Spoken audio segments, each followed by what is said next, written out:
আমরা নিজের অজান্তে এমন অনেক ভুল করি যার কর্ম আমাদের এই জন্মের কর্মও আমাদের সামনের জন্মে গিয়ে ভুগতে হয়। হ্যাঁ, আমরা অনেকেই মানি না, আবার অনেকে মানি। তো চলুন সেই রকমই একটি ভিডিও নিয়ে আজ আসলাম, যা শুনলে বা জানলে এই ভুল থেকে আপনি নিজেকে শুধরে নিতে পারবেন।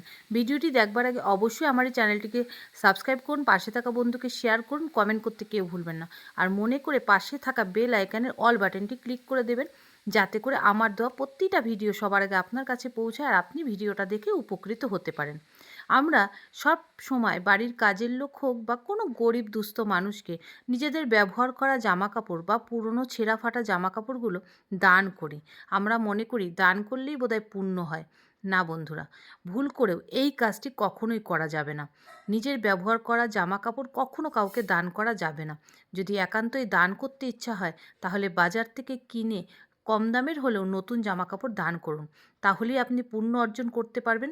আগামী জন্মে নিজের স্থানটাকে সঠিক রাখতে পারবেন, রাজার মতো জন্ম হবে আপনার। কিন্তু যদি আপনি আপনার বাড়ির কাজের লোককে ছেঁড়া ফাটা পুরনো ব্যবহার করা জামাকাপড় দেন, তাহলে পরের জন্মে আপনাকে ওই কাজের লোক হয়েই জন্মাতে হবে। তাই এই ভুলটা করবেন না।